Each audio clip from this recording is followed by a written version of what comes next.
Samantala, ikinagalak ng mga residente ng Tawi-Tawi ang pagdeklara bilang National Historical Landmark ang kauna-unahang moske sa Pilipinas na itinayo pa ni Sheikh Karimul Makdum.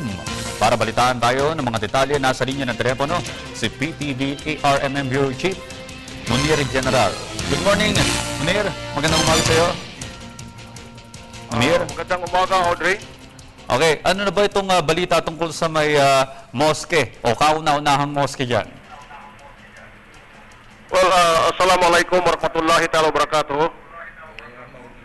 Lubos ang kasiyahan, Audrey, ng mga residente ng Tawi-Tawi sa pagdeklara ng unang moske sa Pilipinas, ang Sheikh Karimul Makdum Mosque na matatagpuan sa Barangay Tuwig-Indangan sa maliit na isla ng Simunol bilang isang National Historical Landmark.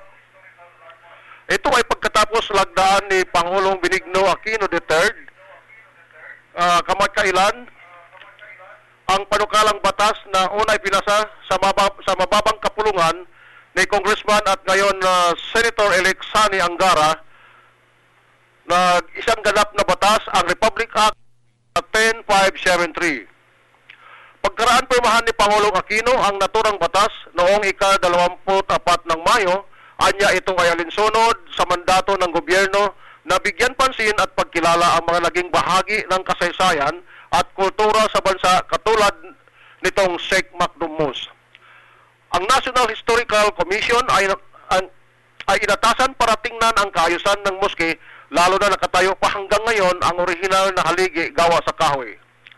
Ayon sa kasaysayan, ang moske na ito ay pinatayo noong taong 1380 ni Sheikh Karimul Makdum, ang Arab missionary dumating sa katimugan ng Pilipinas upang ipalaganap ang relihiyong Islam.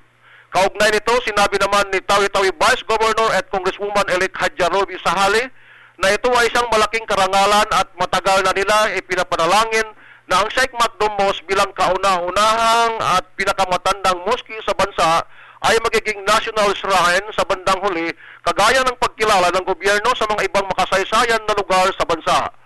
Samantala, sinabi naman ni Autonomous Region in Muslim Mindanao Governor Mujib Hataman na kanyang nasasakupan ang lalawigan ng Tawi-Tawi bilang isa sa 5 lalawigan bubuo ng ERMM, anya maraming tao ang bumibisita sa puntod ni Sheikh Makdum na katabi lang ng moske na kanyang ipinatayo ilang daang taon na ang nakaraan.